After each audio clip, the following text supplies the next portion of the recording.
So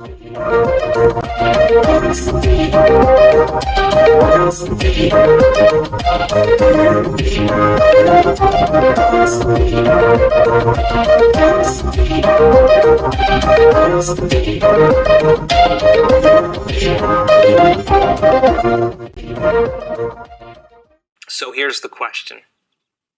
Can you believe in a future that you can't see or experience with your senses yet, but you've thought about enough times in your mind that your brain is literally changed to look like the experience has already occurred? The latest research in neuroscience says that you can change your brain just by thinking differently.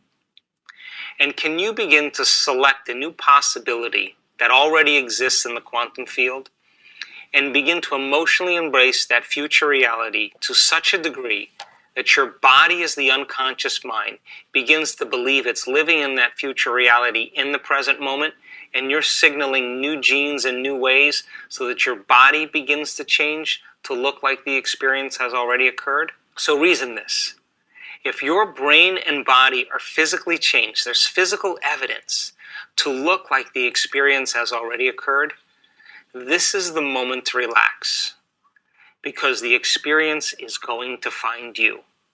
And it's going to come in a way that you least expect, that surprises you, and leaves no doubt that what you did inside of you produced some effect outside of you.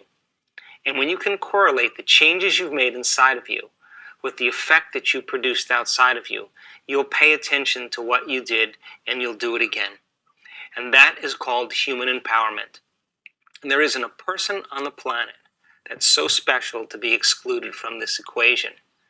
So the process of change then requires unlearning and relearning. It requires breaking the habit of the old self and reinventing a new self. What we say in neuroscience, pruning synaptic connections and sprouting new connections. Unmemorizing emotions that are stored in the body and then reconditioning the body to a new mind and to a new emotion. In other words, we move out of the past and into the future, to deprogram and to reprogram, to lose your mind and create a new one. And people around the world are beginning to do the work, going from the old self to the new self. So what's the beauty behind this? I invite you to take out a piece of paper and write down 2 thoughts that have been slipping behind the scenes of your awareness that you've not noticed, and become conscious of those unconscious thoughts. Decide 2 behaviors that no longer belong in your future and become so conscious of those behaviors and habits that you would never go unconscious again.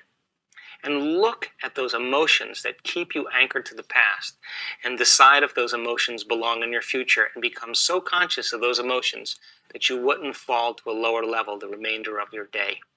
And then decide 2 thoughts you do want to fire and wire in your brain. 2 behaviors that you're going to demonstrate and rehearse them in your mind so that you're priming your brain and activating the circuits so that when you get up, you'll naturally do them without effort. Now here's the key though. You can't get up as the same person who sat down.